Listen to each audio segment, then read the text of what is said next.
Hello friends.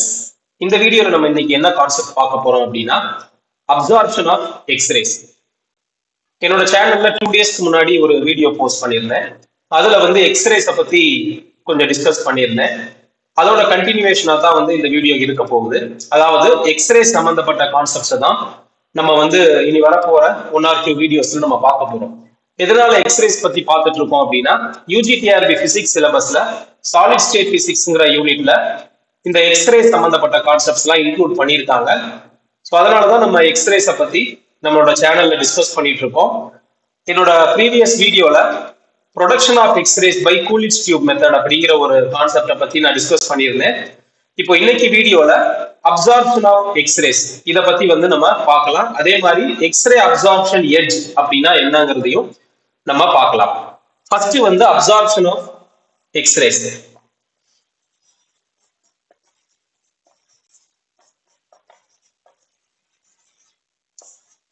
Absorption of எக்ஸ்ரேஸ்னா என்ன அர்த்தம்? ரொம்ப சிம்பிள். எக்ஸ்ரேஸை வந்து நம்ம எந்த ஒரு மெட்டீரியலுக்குள்ள அனுப்பினாலும் என்ன ஆகும் அப்படின்னா, நம்ம அனுப்பக்கூடிய அந்த எக்ஸ்ரேஸினுடைய இன்டென்சிட்டி அந்த மெட்டீரியலுக்குள்ள போயிட்டு அதுக்கப்புறம் பெனட்ரேட் ஆகி வெளியே வரும்போது என்ன ஆகும்னா, நம்ம உள்ள அனுப்பும் போது என்ன இன்டென்சிட்டி இருந்துச்சோ அந்த இன்டென்சிட்டி அப்படியே நமக்கு அந்த மெட்டீரியல்ல இருந்து எக்ஸ்ரேஸ் டிரான்ஸ்மிட் ஆகி வரும்போது நமக்கு கிடைக்காது. என்ன அர்த்தம்னா, நம்ம அனுப்பக்கூடிய அந்த எக்ஸ்ரேஸை ஒரு போர்ஷனை வந்து என்ன பண்ணிக்கும் அப்படின்னா அந்த மெட்டீரியல் அப்சார்ப் பண்ணிக்கும், மிச்சம் இருக்கக்கூடிய எக்ஸ்ரேஸ் தான் வந்து வெளியே அனுப்பும். ஸோ அந்த போர்ஷனை அதை அப்சார்ப் பண்ணும்போது என்ன நடக்கும் அப்படின்னு பாத்தீங்கன்னா, நம்ம அனுப்பக்கூடிய எக்ஸ்ரேஸ்னுடைய அந்த ஒரிஜினல் இன்டென்சிட்டி அது வந்து என்ன ஆகும் அப்படின்னா கொஞ்சம் குறையும். டிரான்ஸ்மிட் ஆகி எக்ஸ்ரேஸ் வந்து வெளியே வரும்போது அந்த இன்டென்சிட்டி ஆனது என்ன ஆகும் அப்படின்னா நமக்கு குறையும். ஃபார் எக்ஸாம்பிள், நம்ம மெட்டீரியலுடைய அந்த திக்னஸ், அதாவது dx அப்படின்னு எடுத்துக்குவோம். dx அப்படின்னா நீங்க எக்ஸ்ரேஸ ஒரு மெட்டீரியலுக்குள்ள அனுப்புறீங்க, அந்த மெட்டீரியல்ல அந்த எக்ஸ்ரேஸ் டிராவல் பண்ணக்கூடிய அந்த தூரம் அது வந்து dx. So original intensity of X-rays வந்து I0 அப்படின்னு சொல்லி இருக்குன்னு வச்சுக்கோங்க. ஒரிஜினல் இன்டென்சிட்டின்னு சொல்லலாம், அல்லது இன்டென்சிட்டி ஆஃப் இன்சிடென்ட் எக்ஸ்ரேஸ் அப்படின்னு சொல்லி நம்ம எடுத்துக்கலாம். இன்டென்சிட்டி ஆஃப் இன்சிடென்ட் எக்ஸ்ரேஸ் அப்படின்னா மெட்டீரியல்ல வந்து அந்த எக்ஸ்ரேஸ் படும்போது அதனுடைய இன்டென்சிட்டி. ஸோ அது வந்து இப்போ என்ன ஆகுது, அந்த எக்ஸ்ரேஸ் வந்து அந்த மெட்டீரியல்ல dx அப்படிங்கிற ஒரு திக்னஸ்க்கு வந்து டிராவல் பண்ணுது. dx வந்து என்ன வேல்யூ வேணாலும் இருக்கலாம். இந்த மெட்டீரியலுக்குள்ள அது டிராவல் பண்ணக்கூடிய அந்த தூரம் வந்து dx அப்படின்னு இருக்கு. டிரான்ஸ்மிட் ஆகிட்டு அந்த மெட்டீரியலுக்குள்ள டிராவல் ஆகிட்டு வெளியே வரும்போது அதனுடைய இன்டென்சிட்டி அதை வந்து நம்ம இன்டென்சிட்டி ஆஃப் டிரான்ஸ்மிட்டட் எக்ஸ்ரேஸ் அப்படின்னு சொல்லி நம்ம சொல்லலாம். ஸோ டிரான்ஸ்மிட்டட் எக்ஸ்ரேஸ் அப்படின்னா மெட்டீரியலுக்குள்ள போயிட்டு வெளியே வந்தாச்சு, வந்ததுக்கு அப்புறம் என்ன ஆயிருக்கு அப்படின்னா அதோட இன்டென்சிட்டியில சேஞ்ச் வந்திருக்கும். சேஞ்ச் வந்திருக்கும்னு சொல்றதை விட ஸ்பெசிபிக்கா சொல்லணும்னா அதோட ஒரிஜினல் இன்டென்சிட்டியில இருந்து குறைஞ்சிருக்கும். ஸோ குறைஞ்சதுக்கு அப்புறம் பேலன்ஸ் வந்து இவ்வளவு வந்து நமக்கு கிடைக்குது. சரியா? இப்போ இதுல அந்த இன்டென்சிட்டி எவ்வளவு குறைஞ்சிருக்கு அப்படிங்கிறத நம்ம DI அப்படிங்கிற லெட்டரால நம்ம வந்து என்ன பண்ணிக்கலாம், ரெப்ரசென்ட் பண்ணிக்கலாம். That is equal to mu into I into dx. DI அப்படிங்கிறது என்னன்னா, what is the decrease in intensity. ஒரிஜினலா வந்து I0ங்கிற இன்டென்சிட்டியோட எக்ஸ்ரேஸ் போய் அந்த மெட்டீரியல்ல படுது. உள்ள போகும்போது அந்த மெட்டீரியல் என்ன பண்ணிக்கும்னா எக்ஸ்ரேஸை வந்து கொஞ்சம் அப்சார்ப் பண்ணிக்கும். அப்சார்ப் பண்ணும்போது இன்டென்சிட்டி குறையும். ஸோ வெளியே வரும்போது இந்த இன்டென்சிட்டி ஐங்கிற இன்டென்சிட்டியோட வருது. ஸோ த டிக்ரீஸ் எவ்வளவு வந்து அந்த இன்டென்சிட்டி குறைஞ்சிருக்கு அப்படின்னு பாத்தீங்கன்னா அதுதான் வந்து DI. That is equal to minus mu into I into dx. Minus அப்படிங்கிறது ஏன் போடுறோம்னா குவைட் நேச்சுரலி இன்டென்சிட்டி வந்து என்ன குறையும் அந்த மெட்டீரியலுக்குள்ள போயிட்டு வரும்போது due to absorption of X-rays. So அப்போ இந்த மியூ அப்படிங்கிறது என்ன அப்படின்னு பாத்தீங்கன்னா லீனியர் அப்சார்ப்ஷன் கோஎஃபிஷியன்ட் அப்படின்னு சொல்லுவோம். லீனியர் அப்சார்ப்ஷன் கோஎஃபிஷியன்ட் அப்படின்னு சொல்லுவோம். ஸோ இப்போ இது வந்து பாத்தீங்கன்னா ஒரு டிஃபரன்ஷியல் ஈக்குவேஷன் ஃபார்ம்ல இருக்கு. அப்போ இதை நம்ம சிம்பிளிஃபை பண்ணோம்னா, அதாவது DI by I equal to minus mu into dx அப்படின்னு நமக்கு என்ன கிடைக்கும், ஒரு டிஃபரன்ஷியல் ஈக்குவேஷன் கிடைக்கும். ஸோ இதை சிம்பிளிஃபை பண்ணோம்னா நமக்கு இந்த இன்டென்சிட்டி அதுக்கான எக்ஸ்பிரஷன் பாத்தீங்கன்னா இந்த மாதிரி கிடைக்கும். I equal to I naught into e power minus mu x. So இதுதான் வந்து அந்த டிரான்ஸ்மிட்டட் இன்டென்சிட்டிக்கான எக்ஸ்பிரஷன். ஸோ இதுல மியூங்கிறது லீனியர் அப்சார்ப்ஷன் கோஎஃபிஷியன்ட். இப்போ நான் என்ன பண்ண போறேன், இந்த மெட்டீரியலோட டென்சிட்டி இருக்கு இல்லையா, அதை வச்சு இந்த ஈக்குவேஷன்ல ஒரு சின்ன சேஞ்ச் பண்ண போறேன். I equal to I naught into e power minus mu by rho into rho x.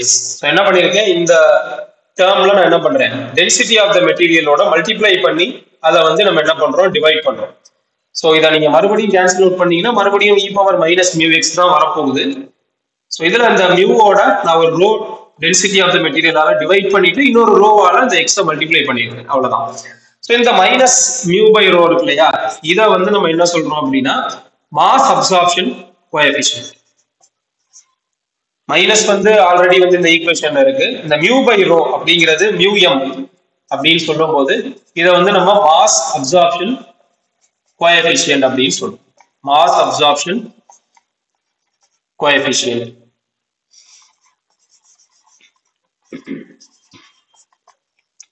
இப்போ இந்த லீனியர் அப்சார்ப்ஷன் கோஎஃபிஷியன்ட் அதே மாதிரி இந்த மாஸ் அப்சார்ப்ஷன் கோஎஃபிஷியன்ட் எல்லாம் சொல்றோம் இல்லையா, சோ அது பாத்தீங்கன்னா உங்களுக்கு எப்படி இருக்கும் அப்படின்னு பாத்தீங்கன்னா அதோட value it is directly proportional to the cube of the atomic number of the absorbing material. சரிங்களா, அதாவது இந்த மியூ இருக்கு இல்லையா, சோ மியூ வந்து நீங்க பாத்தீங்கன்னா அந்த மியூ எம் அப்படின்றத நீங்க பாத்தீங்கன்னா is directly proportional to cube of the atomic number of the absorbing material. So அப்போ அப்சார்பிங் மெட்டீரியலோட அட்டாமிக் நம்பர் இன்க்ரீஸ் ஆக அந்த அப்சார்ப்ஷன் கோஎஃபிஷியன்ட்டும் வந்து இன்க்ரீஸ் ஆகும். ஸோ அப்சார்ப்ஷன் கோஎஃபிஷியன்ட் அதிகமா இருக்கு ஒரு மெட்டீரியலுக்கு அப்படின்னா என்ன அர்த்தம், அந்த மெட்டீரியல் நல்லா எக்ஸ்ரேஸை வந்து அப்சார்ப் பண்ணும் அப்படின்னு அர்த்தம். ஸோ அப்போ நம்ம ஏதோ ஒரு எக்ஸ்பெரிமெண்டல் செட்டப்போ இல்லை ஏதோ ஒரு அப்ளிகேஷன்ல நமக்கு வந்து எக்ஸ்ரேஸை வந்து நம்ம பிளாக் பண்ணணும்னு வச்சுக்கோங்க, அல்லது எக்ஸ்ரேஸ்ல இருந்து நம்மளை வந்து ஷீல்டு பண்ணிக்கணும் அப்படின்னு நினைச்சோம்னா, ஷீல்டு பண்ணிக்கணும் அப்படின்னா எக்ஸ்ரேஸ்ல இருந்து வந்து நம்மளை பாதுகாத்துக்கணும் அப்படின்னு சொல்லி நம்ம நினைச்சோம்னா, அப்போ வந்து நம்ம யூஸ் பண்ணக்கூடிய அந்த அப்சார்பிங் மெட்டீரியல் பாத்தீங்கன்னா ஹை அட்டாமிக் நம்பர் இருக்கக்கூடிய ஒரு அப்சார்பிங் மெட்டீரியல் வந்து நம்ம போடணும். ஸோ அந்த மாதிரியான ஒரு அப்சார்பிங் மெட்டீரியலை போட்டோம் அப்படின்னா எக்ஸ்ரேஸ் வந்து என்ன பண்ணிக்கும், நல்லா அப்சார்ப் பண்ணிக்கும். ஏன்னா absorption coefficient is directly proportional to the atomic நம்பர்ங்கிறதுனால அட்டாமிக் நம்பர் அதிகமா இருக்கிற ஒரு எலமெண்ட்டை ஷீல்டிங் மெட்டீரியல் ஃபார் எக்ஸ்ரேஸா வந்து நம்ம பயன்படுத்திக்கலாம். ஸோ எக்ஸ்ரேஸ்ல இருந்து அது வந்து நம்மளை பாதுகாக்கும். ஏன்னா நிறைய இந்த நியூக்ளியர் ரியாக்டர்ஸ் அதே மாதிரி atomic power plants, nuclear power plants, atomic power ஸ்டேஷன்ஸ்ல எல்லாம் ஒர்க் பண்றவங்க பாத்தீங்கன்னா இந்த ரேடியேஷன்ல இருந்து தங்களை பாதுகாத்துக்கிறதுக்காக ஸ்பெஷல் டைப் ஆஃப் ட்ரெஸ் வந்து போட்டிருப்பாங்க. அது வந்து என்ன பண்ணும்னா ரேடியேஷன்ல இருந்து தங்களை ப்ரொடெக்ட் பண்ணிக்கிறதுக்காக அந்த மாதிரி வந்து ஸ்பெஷல் டைப் ஆஃப் ஒரு சூட்ஸ் அப்படின்னு போட்டிருப்பாங்க. ஸோ அந்த மெட்டீரியல் அல்லது வந்து அந்த ட்ரெஸ் எல்லாம் பாத்தீங்கன்னா it is made up of X-ray absorbing materials. X-ray கிடையாது, பொதுவாக வந்து ரேடியேஷன் அப்சார்பிங் மெட்டீரியல்ஸ். அப்போ பாத்தீங்கன்னா இந்த ரேடியேஷனை அப்சார்ப் பண்ணக்கூடிய தன்மை இருக்கிற மாதிரியான மெட்டீரியல்ஸை தான் அவங்க வந்து பயன்படுத்துறாங்க. ஸோ அதே மாதிரி எக்ஸ்ரேஸ்ல இருந்து பாத்தீங்கன்னா நம்மளை பாதுகாத்துக்கிறதுக்காக நம்ம யூஸ் பண்ணக்கூடிய அந்த மெட்டீரியல்ஸோட அட்டாமிக் நம்பர் எப்படி இருக்கணும்னா ரொம்ப அதிகமா இருக்கும். அப்படி அதிகமா இருந்ததுன்னா அப்சார்ப்ஷன் கோஎஃபிஷியன்ட்டும் அதிகமா இருக்கும், நம்மளையும் எக்ஸ்ரேஸ்ல இருந்து வந்து நம்ம பாதுகாத்துக்கணும். ஸோ இதுதான் வந்து அப்சார்ப்ஷன் ஆஃப் எக்ஸ்ரேஸ் அப்படின்னு சொல்லுவாங்க. அடுத்தது வந்து எக்ஸ்ரே அப்சார்ப்ஷன் எட்ஜ் அப்படின்னா என்னங்கிறத நம்ம பார்க்கலாம். X-ray absorption edge.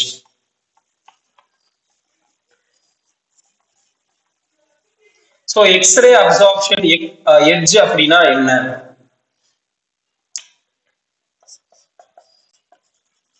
X-ray absorption edge.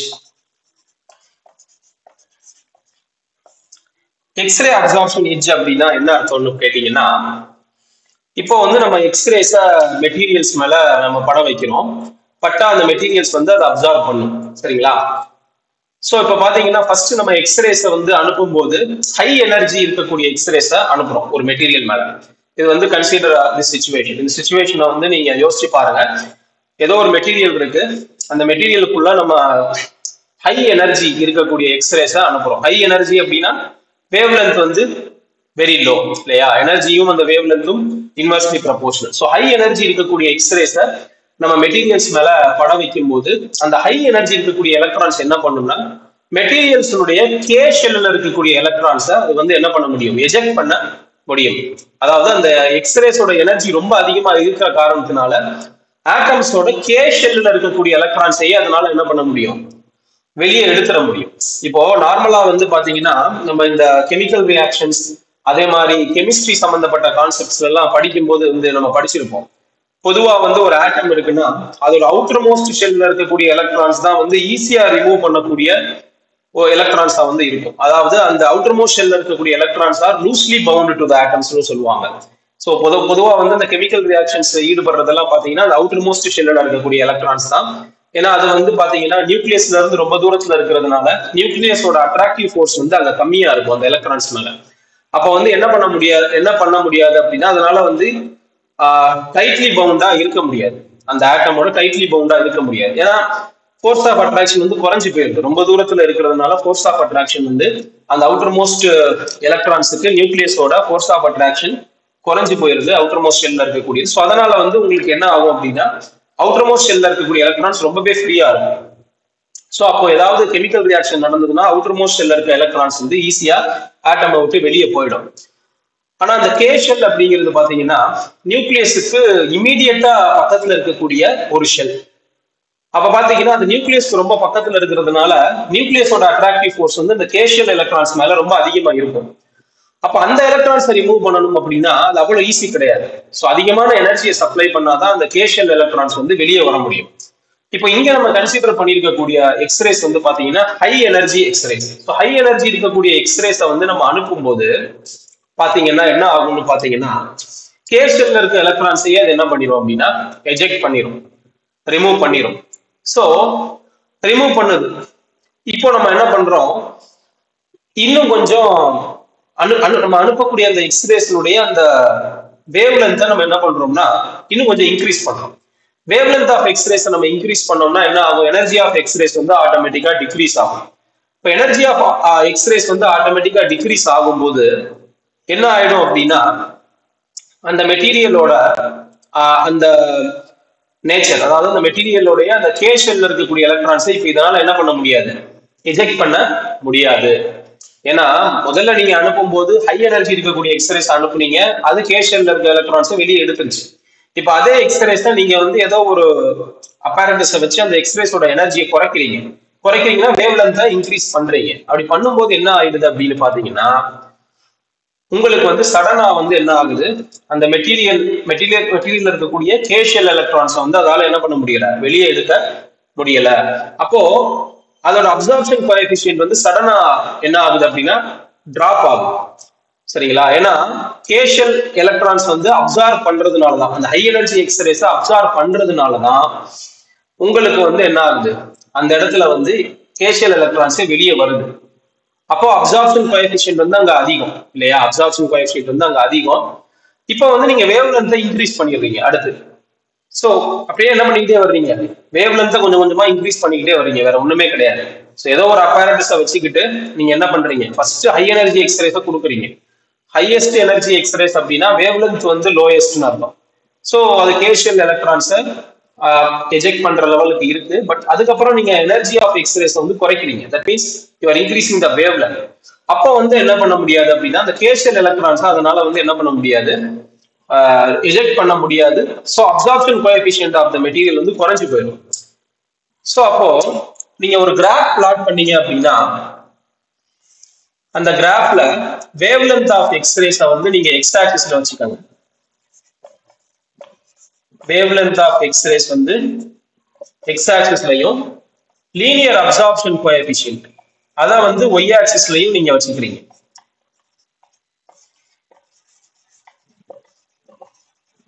இதை வந்து ஒய் ஆக்சிஸ்ல வச்சுக்கிறீங்க.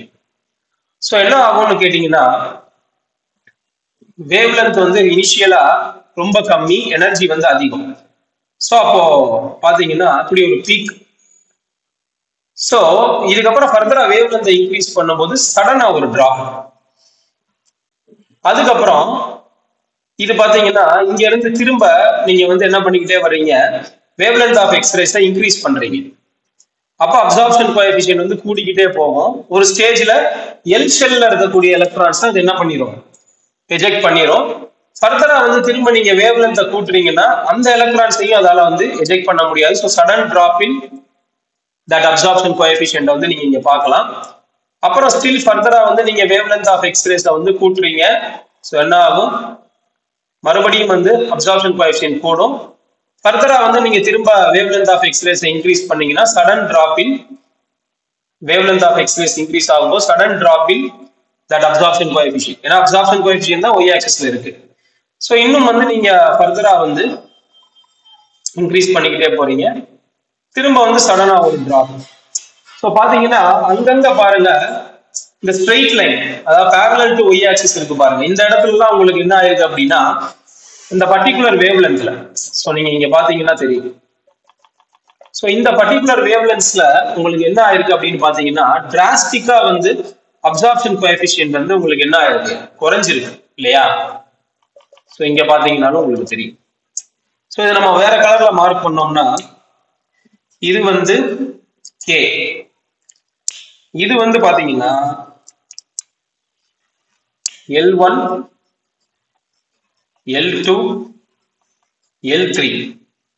என்ன அர்த்தம்னு கேட்டீங்கன்னா இனிஷியலா வந்து எக்ஸ்ரேஸினுடைய வேவ் லென்த்தை நீங்க வந்து கம்மியா வச்சிருக்கும் போது கேஷியல் எலக்ட்ரான்ஸ் அதனால எஜெக்ட் பண்ண முடியுது. ஸோ அப்சார்ப்ஷன் கோஎஃபிஷியன்ட் அதிகமா இருக்கு.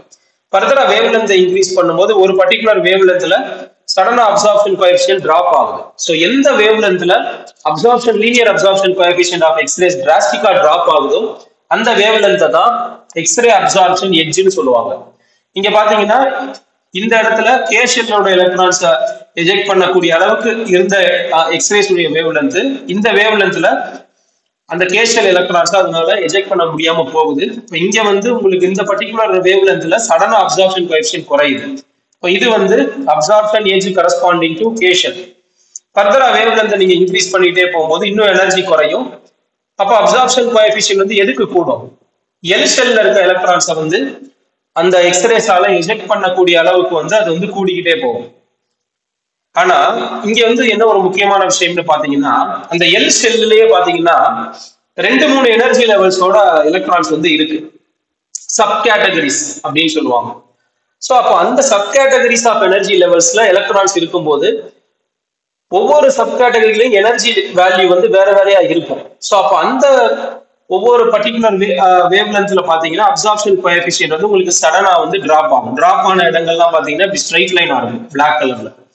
அப்போ அந்த பர்டிகுலர் வேவ் லென்த்ஸ் எல்லாமே பாத்தீங்கன்னா எக்ஸ்ரே அப்சார்ப்ஷன் எட்ஜஸ் அப்படின்னு சொல்லி சொல்லுவாங்க. ஸோ இதான் வந்து எக்ஸ்ரே அப்சார்ப்ஷன் எட்ஜஸ். கேஷியலுக்கு ஒரே ஒரு அந்த அப்சார்ப்ஷன் எட்ஜ் தான் இருக்கு. பட் எல் ஷெல்லுக்கு வந்து 3 இருக்கு. அப்படின்னா எல் ஷெல்லுல எலக்ட்ரான்ஸ் வந்து 3 வெவ்வேறு கேட்டகரிஸ் ஆஃப் எனர்ஜிஸ்ல வந்து இருக்கு அப்படிங்கிறதா அர்த்தம். அதனாலதான் நமக்கு இந்த absorption coefficient versus wavelength of X rays கிராஃப்ல நமக்கு 3 இடத்துல வந்து அந்த வேவ்லென்ஸ் வேல்யூ வந்து நமக்கு கிடைக்குது.